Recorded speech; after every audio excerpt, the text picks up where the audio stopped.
One thing that stinks about having a job is that even though you can leave the role at any time you want, the company can also decide to remove you from the role whenever they want to as well.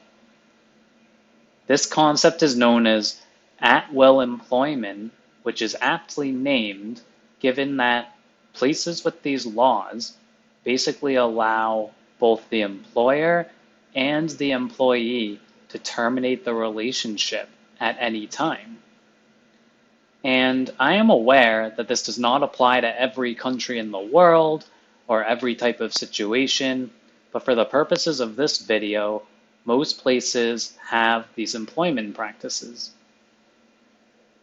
There is a lot that goes into the idea of at-will employment, but for this video, I want to do a deep dive into how, even though people say you can't really be prepared for it, I'll show you several ways that you actually can lay the groundwork to prepare for a layoff, regardless of if it actually happens to you.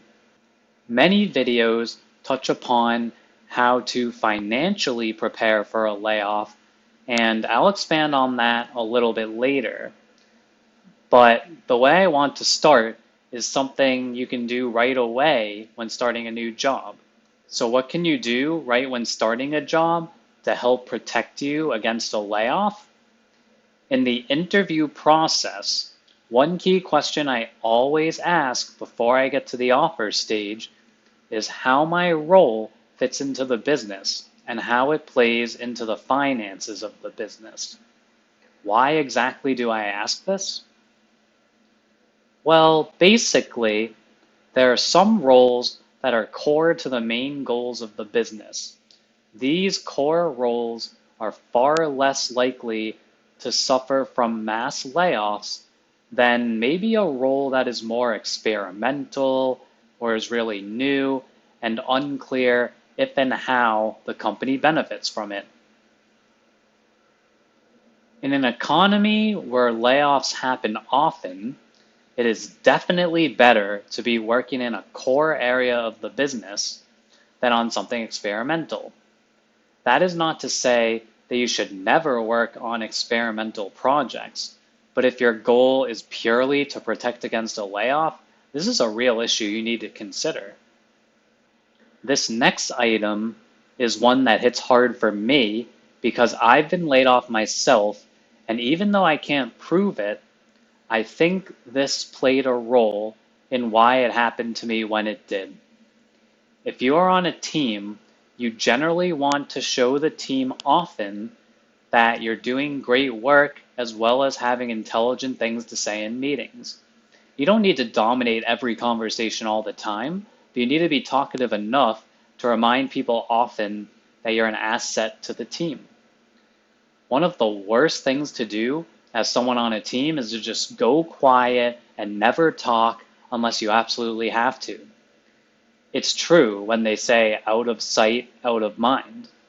And out of mind means that if the department has to choose people to let go, you're more likely to be chosen than someone that consistently shows others that they have skills.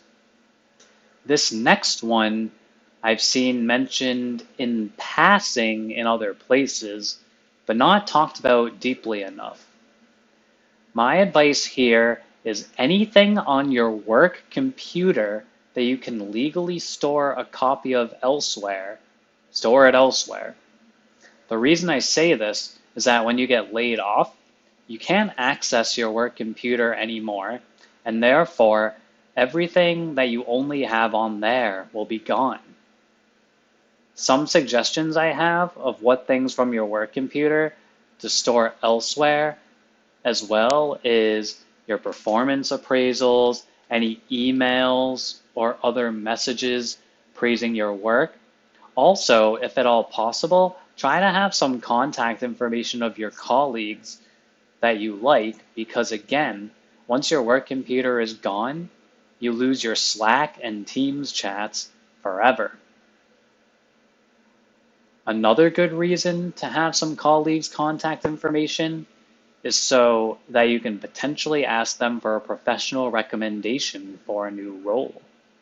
All right, now let's pivot a little and talk about some aspects of preparing for a layoff that are not directly related to the workplace itself. This may seem obvious to some people, but it's really worth mentioning. Have at least some source of income outside of just a single job. While I personally do have my own LLC and love the income I get from it, I am not saying that I think everyone needs to have their own business. You can invest some money if you want to get a little bit extra. You can do some gig work occasionally, like Instacart or DoorDash. Just anything that is outside of your main job, even if it's a very small number of hours. Beyond just extra money, I found that having other sources of income feels more freeing because at least you're doing something different and you tend to feel less trapped. Before I discovered that I enjoyed tutoring as my side hustle, I joined some sites where I could fill out surveys and play some games for money, and I was actually able to make a decent amount, more than I thought. I also did Instacart shopping at one point, and that pays not amazingly good, but if you have never had income outside of your main job, I'd suggest just starting small and doing anything. You can babysit, dog walk, do little tasks for somebody. There are so many ways to make at least some extra money nowadays. In addition to making some extra money, this next one definitely applies if you are in the tech industry, but probably could apply to several other industries as well. To whatever degree possible, always be practicing your interviewing skills. For me, I'm in the tech industry, so that means every week I want to be practicing coding problems, system design, and talking to others about my skills and projects. It may not feel great, especially at first, but it's far easier to be interview ready and deploy that practice when you need a new job than to scramble after getting let go to put all these things together when you're stressed and aren't in the best headspace.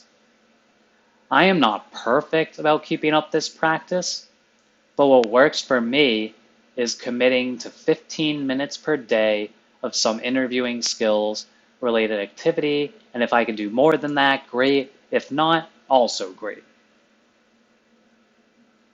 Okay, this next item I have not seen covered in any other video about preparing for a layoff, but it is so incredibly important.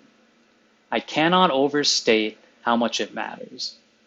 Constantly be practicing two major things: telling people about all the great things you do, and also practice asking people for things, asking for them to help.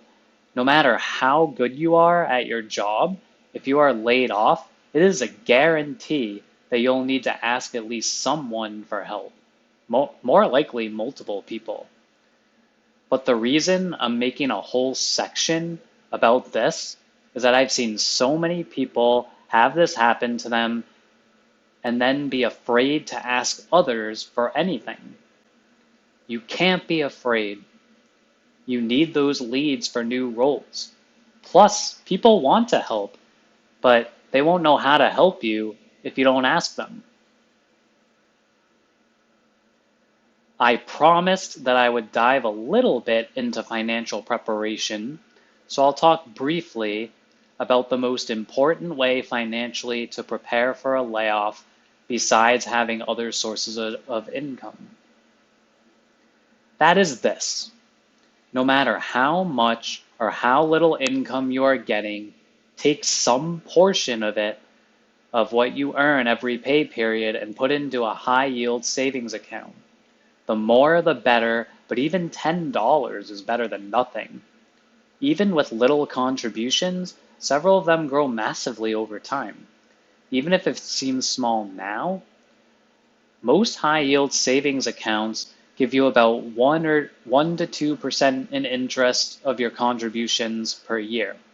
And that might sound really small, but it is just so much better than letting it sit in a checking account that does not grow at all.